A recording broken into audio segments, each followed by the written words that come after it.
മുൻ സീസണിൽ കണ്ടിട്ടുണ്ട്. ഇത് ശരിക്കും ജിൻഡോന്റെ കാര്യത്തിലൂടെ വർക്ക് ആയിട്ടുണ്ടോ? ശരിക്കും അവിടെ ഒരു കൂട്ടം ഉണ്ടാക്കിയ ആള് ജിൻഡോ ചേട്ടനാണ്. അതുകൊണ്ടാ ചോദിച്ചു, അങ്ങനെ ഒരു മുൻവിധിയോട് കൂടി ആൾ അങ്ങനെ ഒറ്റയ്ക്ക് നിന്ന് ജിൻഡോ ചേട്ടനല്ലേ കൂട്ടം കൂടിയത്? ഒറ്റയ്ക്ക് നിന്ന് കളിച്ച ആൾക്കാരല്ലേ ഇപ്പൊ പുറത്തു പോയത്? അല്ല, പലപ്പോഴും ആൾ എന്നുള്ള രീതിയിലേക്ക് അഗേൻസ്റ്റ് ആയിട്ട്, കാരണം പലപ്പോഴും മണ്ടൻ എന്നുള്ള വിളിയൊക്കെ കേട്ട് തുടങ്ങി. പൊതുവായിട്ട് ആദ്യമേ തന്നെ അവിടുത്തെ ഒരു ഈ ആക്ഷേപവും അല്ലെങ്കിൽ സർക്കാസ്റ്റിക് ആയിട്ട് വിളികളും പരിഹാസങ്ങളും കേട്ട് തുടങ്ങിയ ഒരു വ്യക്തി. ഒരു ദിവസം ഒരു ഇൻസിഡന്റ് ഉണ്ടായി. ജാസ്മിൻ കുളിക്കാൻ വേണ്ടി പോകുമ്പോൾ അവള് ഡ്രസ്സ് എല്ലാം പാക്ക് ചെയ്തിട്ട് ടവലിൽ പൊതിഞ്ഞിട്ട് അവള് സെറ്റിയുടെ പുറത്ത് കൊണ്ട് വെച്ചു. അപ്പൊ നമ്മളപ്പോൾ കൺഫെഷൻ റൂം അല്ല, നമ്മൾ അവിടെ നിന്ന് ബിഗ് ബോസ് എന്തോ ഒരു കാര്യത്തിന് അവിടെ ഹാളിൽ വന്ന് ഇരിക്കാൻ പറഞ്ഞിട്ട് ജിൻഡോ ചേട്ടൻ ഭയങ്കര ഇഷ്യൂ ആക്കി. നമ്മുടെ വസ്ത്രങ്ങൾ നമ്മളിങ്ങനെ പബ്ലിക്കായിട്ട് കൊണ്ടുവയ്ക്കാമോ എന്നൊക്കെ ചോദിച്ചു ഭയങ്കര ഇഷ്യൂ ആക്കി. ഇതേ ജിൻഡോ ചേട്ടൻ ഉപയോഗിച്ച അണ്ടർവെയർ കൊണ്ടുവന്നിട്ട്, വാഷ് ചെയ്യാത്ത അണ്ടർവെയർ കൊണ്ടുവന്നിട്ട് ഞങ്ങളുടെ ഭക്ഷണം ഉണ്ടാക്കുന്ന കിച്ചൺ വയ്ക്കുവാണ്. അങ്ങനെ ഒരു വ്യക്തിയെ ഞങ്ങളിപ്പോൾ എന്താ വിളിക്കേണ്ടത്? ഞാൻ വിളിച്ചിട്ടില്ല മണ്ടനെന്ന്. ഞാൻ മണ്ടനെന്ന് ടാഗ് ഞാൻ കൊടുത്തിട്ടില്ല. അപ്പോഴും എപ്പിസോഡ് കണ്ട ആൾക്കാർക്കറിയാം ജിൻഡോ ചേട്ടൻ മണ്ടനെന്ന് ഞാൻ ഒരിക്കലും പറയില്ല, അന്നും പറയില്ല, ഇപ്പോഴും പറയില്ല. ആ വീട്ടിലെ ഏറ്റവും ബുദ്ധിമാനായ വ്യക്തി ജിൻഡോ ചേട്ടനായിരുന്നു. കാരണം അദ്ദേഹത്തിന് ഇവിടെ നിന്ന് കയറുന്നതിന് മുമ്പും ബുദ്ധിപരമായി അദ്ദേഹം കുറെ കാര്യങ്ങൾ പ്ലാൻ ചെയ്തിട്ട് പോകാൻ അദ്ദേഹത്തിന് നന്നായി എക്സിക്യൂട്ട് ചെയ്യാൻ പറ്റി. കുറെ കാര്യങ്ങൾ പ്ലാൻ ചെയ്യാൻ പോയി. അതേ കാര്യങ്ങൾ അദ്ദേഹത്തിന് അവിടെ വന്നിട്ടും അത് ആൾക്കാരിലേക്ക് ഇംപ്ലിമെന്റ് ചെയ്യാൻ പറ്റി. അത് ചെയ്യാതെ പോയ ആൾക്കാരാണ് മണ്ടന്മാര്, ഞാനടക്കം. ഞാൻ അങ്ങനെ, അദ്ദേഹം ബുദ്ധിമാനാണ്. ജിൻഡോ ചേട്ടൻ മണ്ടനാണെന്ന് ഞാൻ അന്നും പറഞ്ഞിട്ടില്ല, ഇപ്പോഴും പറയില്ല. അതിനകത്ത് ഇതേപോലെ പ്ലാൻ ചെയ്ത് പുറത്തുള്ള PR വർക്കിന്റെ പേരിലാണ് കോൺഫിഡൻസ് കാണിക്കുന്നതെന്ന് പറയുമ്പോഴും ഈ പുറത്ത് ആളുകളുടെ സംസാരത്തില് കൃത്യമായിട്ട് ഈ ഫേവറിസം കാണിക്കുന്നത് ജാസ്മിൻ ആണെന്നാണ് സംസാരം. ശരിക്കും ആ ഫേവറിസം അവിടെ ആർക്കെങ്കിലും കിട്ടുന്നുണ്ടോ? എനിക്കറിയില്ല. ആക്ച്വലി ഞാൻ ഈ പറഞ്ഞല്ലോ, എന്നെ കൊണ്ട് പറ്റുന്ന മാക്സിമം നന്നായിട്ട് നിൽക്കാൻ നോക്കിയൊരു വ്യക്തിയാണ് ഞാൻ. എന്നിട്ടും ഞാൻ പുറത്തായത് എന്ത് കാരണമാണെന്ന് എനിക്ക് അറിയില്ല. അപ്പം എല്ലാരും പറയുന്നു ജനങ്ങൾ വോട്ട് കുറവാണെന്ന്. അപ്പൊ എന്നിട്ടും ജനങ്ങൾ ഇപ്പൊ നമ്മളെ നേരിട്ട് കാണുമ്പോഴും നേരിട്ട് സംസാരിക്കുമ്പോഴും നമ്മൾ ഒരിക്കലും എക്സ്പെക്ട് ചെയ്തില്ല അപ്സര പുറത്തു പോകും. പിന്നെ ആരാണ് എന്നെ തോപ്പിച്ചത്? എനിക്കറിയില്ല, എനിക്കതിൽ വ്യക്തതയില്ല. അപ്പം അതിനെക്കുറിച്ച് എനിക്കൊന്നും പറയാനില്ല. എനിക്കറിയില്ല, ഞാൻ എന്താ പറയണ്ടേ? ഈ ജിൻഡോ ചേട്ടന്റെ പെരുമാറ്റം എന്നുള്ള രീതിയിലേക്ക് പലതും പറഞ്ഞു. അല്ല, ജിൻഡോ ചേട്ടൻ എന്നൊരു വ്യക്തിയെ മാത്രമല്ല ഞാൻ പറയുന്നത്. അവിടെ മെജോറിറ്റി ആൾക്കാരും ചെയ്യുന്ന നെഗറ്റീവ്സ് പോസിറ്റീവാക്കി മാറ്റാനുള്ള ഒരു കഴിവ് എനിക്ക് തോന്നുന്നു PR ടീമിനുണ്ട്. പലപ്പോഴും ഇത്രയും മത്സരാർത്ഥികൾ അവിടെ ഉണ്ടായി കഴിഞ്ഞിട്ടും ഈ എടുത്ത് എന്തെങ്കിലും മോശം കാര്യങ്ങൾ പറയുമ്പോൾ കൃത്യമായിട്ട് ജിൻഡോ എന്നൊരു വാക്ക് വരുന്നുണ്ട്. ആ ചെയ്ത പ്രവർത്തികൾ ഒരു രീതിയിൽ ന്യായീകരിക്കല്ല പുറത്തു വന്നത്. പക്ഷെ എവിടേക്കോ മറ്റു സംഭവങ്ങളും അവിടെ നിന്ന് വരുന്നുണ്ട്. ഇപ്പൊ ജാസ്മിന്റെ കാര്യത്തിലാണെന്നുണ്ടെങ്കിലും അല്ലെ മറ്റുള്ളവർ പ്രതികരിക്കുന്ന കാര്യത്തിലാണെന്നുണ്ടെങ്കിലും ഇപ്പോ റോക്കിയുടെ ഫിസിക്കൽ അസോൾട്ട്, അങ്ങനെ കുറെ സംഭവങ്ങൾ വരുന്നുണ്ട്. പക്ഷെ എവിടെയും മറ്റൊന്നും പറയുന്നില്ല. എവിടെയോ ജിൻഡോ ആയിരുന്നു ശരിക്കും അവിടെ എതിരാളി അപ്സരയ്ക്ക്. എനിക്ക് അങ്ങനെ അവിടെ ഒരു എതിരാളിയായിട്ട് എനിക്ക് ആരും തോന്നിയിട്ടില്ല, സത്യം പറയാലോ. കാരണം ജിൻഡോ ചേട്ടന്റെ മറുപടി കൊടുക്കുന്ന പോലെ എനിക്ക് മറുപടി കൊടുക്കാൻ പറ്റില്ല. ഞാൻ മറുപടി കൊടുക്കുന്ന പോലെ ജിൻഡോ ചേട്ടനും പറ്റില്ല. ആക്ച്വലി ഞാൻ ഒരിക്കലും അവിടെ ഒരാൾ എൻ്റെ അടുത്ത് ചോദിച്ച ചോദ്യത്തിന് ജിൻഡോ ചേട്ടൻ കൊടുത്ത രീതിയിൽ ഞാൻ അവിടെ മറുപടി ഇതുവരെ കൊടുത്തിട്ടില്ല. എൻ്റെ അടുത്ത് ചോദിക്കുന്ന രീതിയിൽ ഞാൻ സംസാരിക്കുന്ന പോലെയോ അല്ലെങ്കിൽ ഞാൻ പറയുന്ന പോലെ ജിൻഡോ ചേട്ടൻ അവിടെ പറഞ്ഞ് ഞാനും കേട്ടിട്ടില്ല. ടാസ്കിലാണെങ്കിൽ പോലും ജിൻഡോ ചേട്ടൻ ഒരു പോയിന്റ് പോലും നേടാത്ത എത്രയോ ടാസ്കുകളിൽ ഞാൻ വന്നിട്ടുണ്ട്. ജിൻഡോ ചേട്ടനും അത്യാവശ്യം നന്നായി ടാസ്ക് ചെയ്യുന്നുണ്ട്. പണി ചെയ്യുന്ന കാര്യത്തിലാണെങ്കിലും ഞാൻ അവിടെ അത്യാവശ്യം പണികൾ ചെയ്യുന്ന ഒരാളായിരുന്നു, ഡ്യൂട്ടീസും കാര്യങ്ങളൊക്കെ. ജിൻഡോ ചേട്ടൻ എപ്പോഴാണോ ഏറ്റവും കൂടുതൽ അറ്റൻഷൻ കിട്ടുന്നത് അത് ഹൈലൈറ്റ് ചെയ്യാൻ വേണ്ടിയിട്ട് ജിൻഡോ ചേട്ടൻ ശ്രമിക്കാറുണ്ട്. അപ്പൊ എനിക്ക് ഏത് രീതിയിലാണ് ജിൻഡോ ചേട്ടൻ എതിരാളിയായിട്ട് എനിക്ക് തോന്നിയിട്ടില്ല. പക്ഷെ എതിരാളി ആയിരുന്നു. എവിടാന്ന് വെച്ചാൽ പുറത്ത് വോട്ടിങ്ങിന്റെ കാര്യത്തില് ശക്തമായ എതിരാളിയായിരുന്നു. ജിൻഡോ ചേട്ടന്റെ അല്ലെങ്കിൽ ജിൻഡോ ചേട്ടനെ മാത്രമല്ല കേട്ടോ ഞാൻ പറയുന്നത്, അവിടെ നിൽക്കുന്ന കുറെ ആൾക്കാരുടെ എന്നെ ഭയം ഉണ്ടായിരുന്നു എന്ന് എനിക്ക് പുറത്തറിയാൻ സംസാരിച്ചിട്ട് ഇത്രയും കണ്ടസ്റ്റൻസ് അവിടെ ഉണ്ടായിട്ട് ജിൻഡോ എന്നല്ലാതെ വേറെ ആളുടെ പേര് പോലും വരുന്നില്ല. എന്നോട് ചോദിച്ച ചോദ്യം അതാ, എന്തായിരുന്നു ജിൻഡോ എന്ന വ്യക്തിയെ കുറിച്ചായിരുന്നു. അത് ഞാൻ പിന്നീട് അതിനെ കുറിച്ച് സംസാരിച്ചപ്പോഴാണ് ജിൻഡോ എന്ന് പറഞ്ഞത്. നമ്മൾ തുടങ്ങി ഇതുവരെ വേറെ ഒരു കണ്ടസ്റ്റന്റിനെ കുറിച്ച് നിങ്ങൾ ചോദിച്ചില്ല. എന്നെ സംശയം അതാണ്, ഇവിടെ ഇത്രയും നന്നായി പെർഫോം ചെയ്യുന്ന കണ്ടസ്റ്റൻസ് ഉണ്ടായിട്ട് നിങ്ങൾ ഒരാളുടെ പേര് പറഞ്ഞിട്ടില്ല. ജിൻഡോ എന്നുള്ള പേരല്ല പറഞ്ഞു തുടങ്ങിയത്. ഞാൻ പറഞ്ഞു തുടങ്ങുന്നതിൽ ഈ PR വർക്കിന്റെ ഇൻഫ്ലുവൻസിനെ കുറിച്ച് സംസാരിച്ചു കഴിഞ്ഞപ്പോ അപ്സരയാണ് പറഞ്ഞത് ഇവിടെ ജിൻഡോന്റെ കോൺഫിഡൻസ് കിട്ടുന്നു, പുറത്തു കൂടി ചെയ്യുന്നു, പുറത്തുള്ള PR വർക്കിന്റെ സപ്പോർട്ട് അവിടെ കാണിച്ചിരുന്നത് ജിൻഡോ ആണെന്ന് പറഞ്ഞു തുടങ്ങിയത് അപ്സരയാണ് അല്ലെ? ഞാൻ ആ ആളുടെ പേര് പറഞ്ഞിട്ട് ഒരു കാര്യം ഞാൻ പറഞ്ഞത് അദ്ദേഹമേ അവിടെ പറഞ്ഞിട്ടുള്ളൂ. അപ്പൊ എനിക്ക് അതല്ലേ പറയാൻ പറ്റും. അപ്പൊ നേരത്തെ പറഞ്ഞ സ്റ്റേറ്റ്മെന്റ് എത്തണം, ഞാൻ അതേ ചോദിക്കുന്നുള്ളൂ എന്ന് പറയരുത്. അല്ല, എന്താണെന്നറിയോ, നമ്മൾ പിന്നെ അങ്ങോട്ട് കണക്ട് ചെയ്ത് ജിൻഡോ ചേട്ടന്റെ പ്രവർത്തികൾ എന്തുകൊണ്ടാണ് അങ്ങനെ, ജിൻഡോ ചേട്ടൻ ചെയ്ത പിന്നെ കണക്ട് ചെയ്ത് വന്ന അത് പിന്നീടാണ്, അത് അപ്സരയുടെ മറുപടി എന്നാണ് ഞാൻ ആദ്യം പറഞ്ഞു. ആദ്യത്തെ ക്വസ്റ്റ്യൻ എനിക്ക് അങ്ങനെ മറുപടി പറയാൻ പറ്റും. കാരണം വോട്ടിങ്ങിന്റെ ബേസിലാണ് എന്ന് പറയുമ്പോൾ വോട്ടിങ്ങിൽ എനിക്ക് തോന്നുന്നു പുറത്തിറങ്ങിയപ്പോ ഏറ്റവും കൂടുതൽ വോട്ടിംഗ് മുമ്പിൽ നിൽക്കുന്ന ആള് ജിൻഡോ ചേട്ടനാണ്.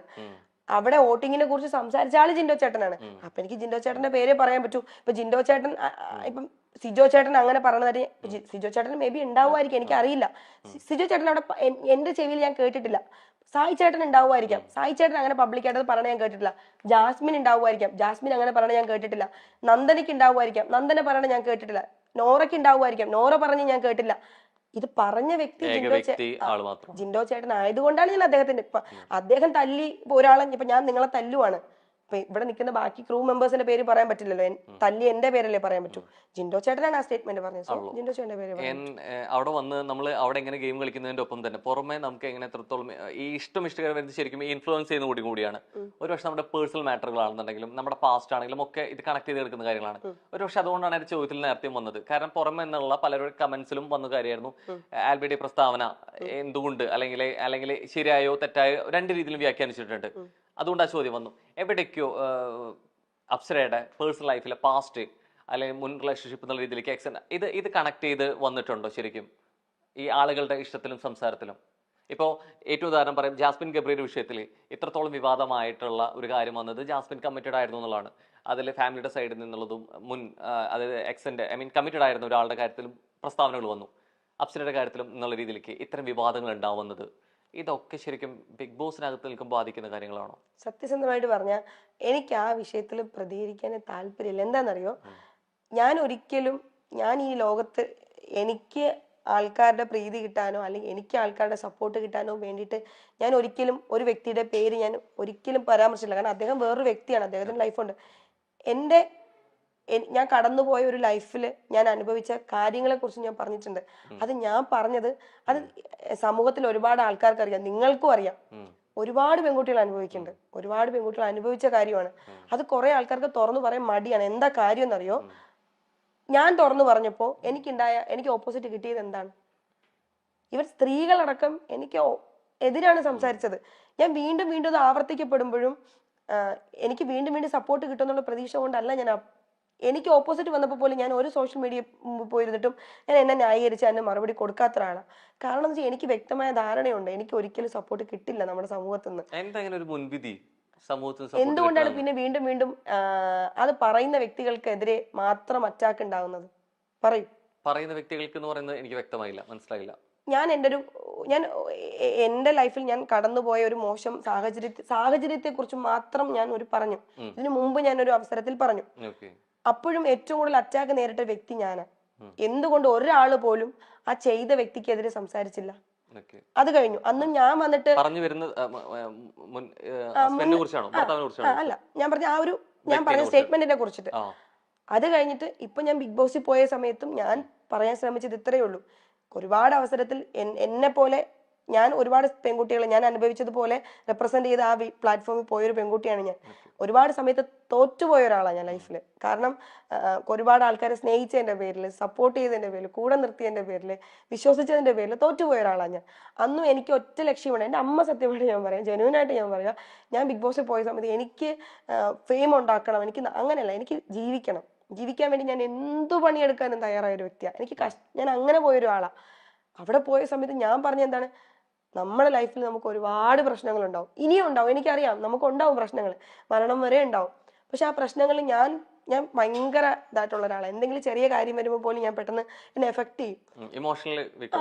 ഞാൻ ഇമോഷണലി കുറച്ച് ഡൗൺ ആയിട്ടുള്ള ഒരാളാണ്. പക്ഷെ ഞാൻ എപ്പോഴും സ്ട്രോങ് ആവണമെന്നറിയോ, ഞാൻ അവിടെ ഇരുന്ന് പോകത്തില്ല.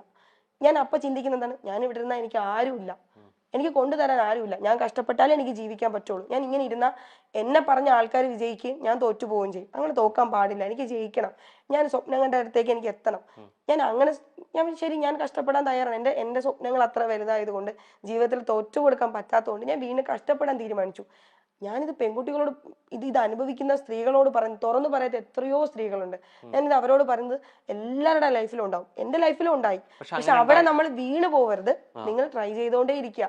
നിങ്ങൾക്ക് പറ്റാത്തൊരു ബന്ധമാണെന്നുണ്ടെങ്കിൽ നിങ്ങൾ അവിടെ കടിച്ചു തൂങ്ങണ്ട. പക്ഷെ ആ ഒരു ബന്ധത്തിൽ നിന്ന് മാറി ശരിക്കും ഈ ആള് തന്നെ വീണ്ടും വന്നിട്ട് സോഷ്യൽ മീഡിയ വന്നിട്ട് ക്ലാരിറ്റിക്കോ പ്രസ്താവനയ്ക്കോ നിൽക്കുന്നത് ഈ അകത്ത വിശേഷങ്ങളും പുറത്ത് നടക്കുന്ന ഈ വിവാദങ്ങൾ കൊണ്ട് കൂടിയല്ലേ? അങ്ങനെ തോന്നില്ലേ? അല്ല, ക്ലിയർ ചെയ്തോട്ടെ. ഞാൻ പറയട്ടെ, ഇപ്പം എപ്പോഴും ഞാനിപ്പോ പറയുമ്പോ എന്നെ ന്യായീകരിച്ചിട്ടേ ഞാൻ പറയുള്ളൂ. ഞാൻ ഓപ്പോസിറ്റ് പറയുന്ന വ്യക്തി അദ്ദേഹത്തെ ന്യായീകരിച്ചിട്ടേ പറയുള്ളൂ. പറഞ്ഞോട്ടെ, എനിക്ക് അതിൽ ഞാനിനി അത് ക്ലിയർ ചെയ്യാനോ തിരുത്താനോ എൻ്റെ ഭാഗം ന്യായീകരിച്ച് സംസാരിക്കാൻ ഞാൻ വരുന്നില്ല. ഞാൻ ഇത്രേ പറഞ്ഞുള്ളൂ. അന്നും ഞാൻ പറയുന്നത് ഇത്രയാണ്, നമ്മുടെ ലൈഫിൽ കുറേ പ്രശ്നങ്ങൾ വരും. ഇപ്പൊ ദാമ്പത്യ ജീവിതത്തിലായാലും അല്ലാത്ത ലൈഫിലായാലും നമുക്ക് കുറേ പ്രശ്നങ്ങൾ വരും. അവിടെ നമ്മൾ തളർന്നു പോകാതിരിക്കുക. ഇപ്പൊ നമ്മൾ നമ്മുടെ സങ്കടങ്ങൾ ഇപ്പൊ പബ്ലിക്കിൽ വന്നിട്ട് പറഞ്ഞാൽ പോലും ചിലപ്പോൾ നമ്മളെ ആളെ അക്സെപ്റ്റ് ചെയ്യില്ല. നമുക്ക് ഓപ്പോസിറ്റ് ആയിരിക്കും അപ്പോഴും ആൾക്കാർ കൂടുതൽ റിയാക്ട് ചെയ്യുന്നത്. അത് മൈൻഡ് ചെയ്യാതിരിക്കുക.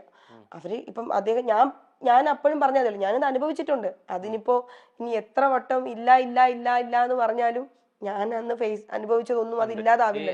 അനുഭവത്തിന്റെ ഒപ്പം ഈ അനുഭവിച്ച എക്സ്പീരിയൻസിലോ അല്ലെങ്കിൽ അനുഭവിച്ച പാഠങ്ങളിൽ നിന്നാണോ എവിടേക്ക് ഈ പ്രതികരണ ശേഷി നഷ്ടപ്പെട്ടു എന്ന് തോന്നുന്നുണ്ടോ? എനിക്ക് പ്രതികരണ ശേഷി കൂടി.